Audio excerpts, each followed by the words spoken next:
ముందుగా మీకు శ్రీ పరాభవనామ సంవత్సర యుగాది శుభాకాంక్షలు అండి. పరాభవనామ సంవత్సరానికి ముందు శ్రీ అని పెట్టద్దు. రెండోది పరాభవనామ సంవత్సరం అనేది ఈ సంవత్సరంలో ప్రత్యేకంగా చేయాల్సింది.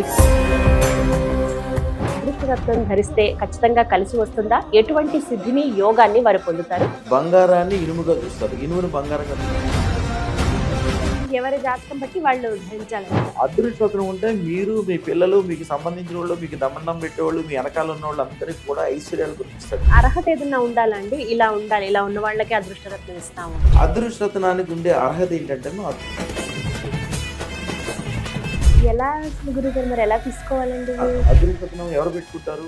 నేను మంచిగా ఉండాలి, నా కుటుంబం మంచిగా ఉండాలి, నా సమాజం మంచిగా ఉండాలి, నా చుట్టూతో అందరూ ఐశ్వర్యవంతులై ఉండాలి, అందరూ గొప్పగా ఉండాలనుకున్న వాళ్ళే అదృష్టరత్నం పెట్టుకుంటారు.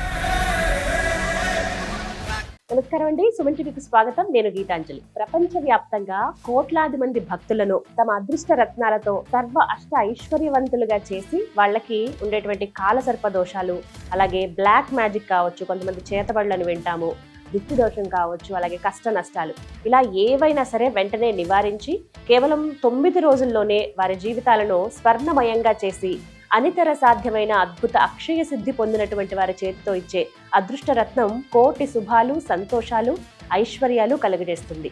ఇది భక్తుల విశ్వాసం. లక్షలాది మందిని జీరో నుంచి హీరోలుగా, గొప్ప ఐశ్వర్యవంతులుగా, పారిశ్రామికవేత్తలుగా, వ్యాపారవేత్తలుగా మార్చారు. అలనాటి ప్రధాని పివి నరసింహారావు గారి దగ్గర నుంచి ముఖ్యమంత్రి ఎన్టీ రామారావు గారు, కొణిజేటి రోషయ్య గారు, వారి దగ్గర నుండి ఈనాటి మల్లారెడ్డి గారి వరకు, అలాగే సినీ ప్రముఖులు చిరంజీవి గారు కావచ్చు, బాలకృష్ణ గారు కానీ, కేంద్రం అలాగే రాష్ట్రంలోని ప్రముఖులు వీరి అభిమానులే. వీరిచ్చేటువంటి అదృష్ట రత్నాన్ని ధరించి అద్భుతాలు జరుగుతాయని ప్రపంచవ్యాప్తంగా కోట్లాది మంది ఘంటాపథంగా చెబుతారు. వారి టెస్టిమోనియల్స్ మనం కోకొల్లలుగా చూడొచ్చండి. అటువంటి గురు మహారాజ్ రమణ యోగిలాల్జీ గురుగారు ప్రస్తుతం మనతో పాటు ఉన్నారండి. వారితో మాట్లాడి ఈ పరాభవనామ సంవత్సరంలో మనందరం కూడా అదృష్ట రత్నాన్ని ఖచ్చితంగా ధరించాలా, అసలు ఈ సంవత్సరం ఎలా ఉండబోతోంది, ఏ ఏ రాశుల వారికి ఎలా ఉంటుంది, వారు గనక అదృష్ట రత్నం ధరిస్తే ఖచ్చితంగా కలిసి వస్తుందా, ఎటువంటి సిద్ధిని యోగాన్ని వారు పొందుతారు, గురుగారి మాటల మీద తెలుసుకుందాం. నమస్కారం గురుగారు. గురుగారు, ఈ శత్రు పరాభవనామ సంవత్సరంలో కుంభరాశి వారికి ఎటువంటి జాతక ఫలితం ఉందండి?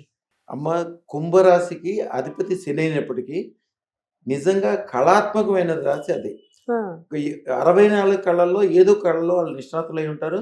ఒకవేళ మీ తల్లిదండ్రులు నేర్పించకపోవడం వలన మీరు ఏదో పనిలో ఉండి నేర్చుకోకపోయినా కూడా మీరు 100% ఏదో ఒక కళలో మీకు ఇష్టం, సంగీతం కావచ్చు, డ్యాన్స్ కావచ్చు, ఈ 64 కళలో ఏదో కళలో మీరు చేస్తే కళల మూలాన డబ్బులు వస్తాయని కాదు, కళల మూలాన వీళ్ళు చేసే ప్రతి పని కూడా చాలా పర్ఫెక్షన్ ద్వారా అద్భుతమైన లాభాలు సంపాదించే అవకాశం వీళ్ళకే ఉంటుంది. కుంభం అంటే కుండ, కుండ అంటేనే కళలకి సంబంధం. సంగీతం కుండతో చేస్తారు, ఐడియా ఉందా మీకు? తెలుసండి. ఏదో ఒక కళతో వీళ్ళకి సంబంధం ఉంటుంది. అద్భుతమైన లాభాలు అత్యంత ఈజీగా పొందే అవకాశం వీళ్ళకుంటది. శని అధిపతి కాబట్టి కూడా కష్టాలు, నష్టాలు, ఇబ్బందులు కూడా వచ్చే అవకాశం ఉంటుంది. విపరీతమైన సంపదలు సంపాదించాలంటే కంపల్సరీ అదృష్టం పెట్టుకోవాల్సిన జాతకం వీళ్ళది. అదృష్టం అంటే వాళ్ళు ఏమనుకుంటారు, కుంభరాశి అధిపతి శని కాబట్టి నేను నీలం పెట్టుకుంటాను, అస్సలు పెట్టుకోకూడదు. అసలు వీళ్ళకి జాతకంలోనే శని రెడీగా ఉంటది. అది పెట్టుకుంటే వీళ్ళు చేసే ఎంత కళాత్మకమైన మనుషులకి కొద్దిగా డబ్బు మీద ఎక్కువ శ్రద్ధ ఉండదు. వీళ్ళు డబ్బు మీద శ్రద్ధ మారాలంటే ఏం చేయాలి? అదృష్టం పెట్టుకుంటే ఏ పని చేసినా కూడా.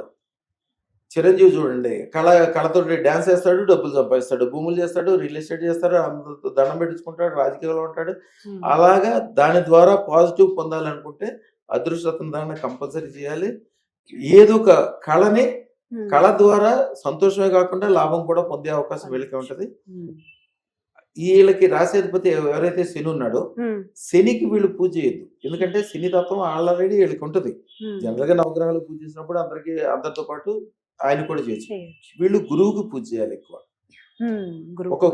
ఒక వీళ్ళకి విపరీతమైన ఆస్తులు సంపాదించాలంటే ఒక కుండ తీసుకోవాలి, నల్లగా ఉండే కుండ తీసుకుని దాంట్లో శనగపిండి ఒక ఉప్పుడు శనగపిండి వేసి దాంట్లో కొద్దిగా ఆవు నెయ్యి వేసి 8 రూపాయి బిళ్ళలు వేసి వీళ్ళ మనసులో ఉన్న కోరికలన్నీ చదువుకుని శ్రీం హ్రీం శ్రీం సర్వ ఐశ్వర్యం వృద్ధిం శ్రద్ధం బుద్ధిం దేహి ప్రయిచ్చ స్వాహ అంటే వీళ్ళకి స్వర్ణం పెరగడానికి, అంటే వీళ్ళకి ఐశ్వర్యం మీద అభిప్రాయం అంటే ఎక్కువ ఇష్టం కలగాలి. వీళ్ళు ఎప్పుడు కళల మీద ఇష్టం ఉంటుంది. కొద్దిగా మానసిక ఇబ్బందులు, వ్యవహారాలు, ఇక రకరకాలు కూడా ఉంటాయి. కొద్దిగా తత్వాలు, భావోద్వేగాలు ఎక్కువ ఉండడం, కళాత్మకంగా ఉన్న వాళ్ళకి భావోద్వేగాలు తొందరగా ఉంటాయి. డబ్బు సంపాదించోడు గొప్పవాడికి భావోద్వేగాలు ఉంటే పని చేయవు. ఒకటే లక్ష్యం ఉండాలి, ఇది పని చేస్తే నాకు ఆ పిల్లలకి నేను 100 కోట్లు ఇవ్వగలనా లేదా, అది ఒక్కటే ఉండాలి మనసులో. అది రావాలంటే నేను ఇప్పుడు చేసిన తంత్రం చేయాలి. ఆ తంత్రం చేసిన తర్వాత, మంత్రం చేసుకున్న తర్వాత అద్భుతమైన లాభాలు కలుగుతాయి. ఇవన్నీ చేయాల్సిన అవసరం లేకుండా అదృష్టరత్నం కంపల్సరీ పెట్టుకోవాల్సిన జాతకం ఇది. అది ఏం అదృష్టం పెట్టుకోవాలంటే శుక్రశేత్రత్నం పూజ, యజ్ఞము, బీజాక్షరాలతోటి చేసి 300 సంవత్సరాల గురు పరంపరతోటి వాళ్ళకి ఇవ్వటం వలన వాళ్ళు కుంభం అంటే కొండ కదా, నిజంగా స్వర్ణ కుండలాగా మారిపోతుంది వాళ్ళ జీవితం. ఎటు చూసినా డబ్బులే ఉంటాయి, ఎటు చూసినా ఐశ్వర్యమే ఉంటుంది. అన్ని రకాలుగా వాళ్ళ కుటుంబం చాలా అద్భుతంగా ఐశ్వర్యవంతంగా మారుతారు.